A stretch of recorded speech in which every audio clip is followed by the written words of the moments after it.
Corona के खिलाफ भारत में दुनिया का सबसे बड़ा टीकाकरण अभियान शुरू हो चुका है। पहले चरण में 3 करोड़ से ज्यादा लोगों को वैक्सीन लगेगी, जिसमें हेल्थ केयर और फ्रंटलाइन वर्कर्स आते हैं। हर रोज लाखों लोगों का वैक्सीनेशन होगा, लेकिन वैक्सीनेशन प्रोग्राम के पहले दिन वही हुआ जिसका डर था। वैक्सीन के साइड इफेक्ट्स आने लगे, कई हल्के फुल्के साइड इफेक्ट्स तो कुछ गंभीर।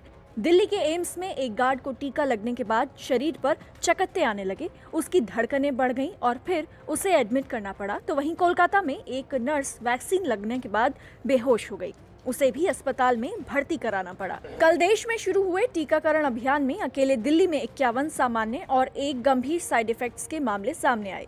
गंभीर मामले में एक 22 वर्षीय एम्स सुरक्षा गार्ड को कोवैक्सीन लगाए जाने के बाद एलर्जी हो गई, तबियत बिगड़ी तो उसे आईसीयू में भर्ती करना पड़ा। बताया जा रहा है कि उसकी हालत अभी स्थिर बनी हुई है। इस मामले पर AIIMS director doctor Randeep Guleria ने बताया कि शाम 4 बजे सुरक्षाकर्मी को टीका लगा और 15 से 20 मिनट बाद ही उसकी धड़कनें बढ़ने लगी। गार्ड के शरीर पर चकत्ते आ गए, जिसके बाद उसे तुरंत अस्पताल में भर्ती किया गया।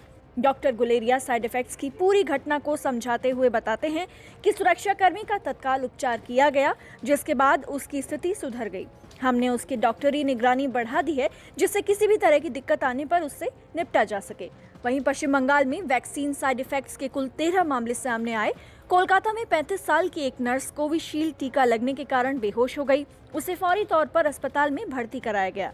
डॉक्टरों ने इस मामले के बाद कहा कि वैक्सीन लगने के बाद एलर्जी जैसी दिक्कतें हो सकती हैं और नर्स की हालत अब बेहतर है। देश में शुरू हुए टीकाकरण अभियान के पहले दिन ही स्वास्थ्य कर्मियों और फ्रंटलाइन वर्कर्स के साथ साथ एम्स के डायरेक्टर डॉक्टर रणदीप गुलेरिया, नीति आयोग के सदस्य डॉक्टर वी के पॉल, बीजेपी सांसद डॉक्टर महेश शर्मा ने भी वैक्सीन लगवाई है।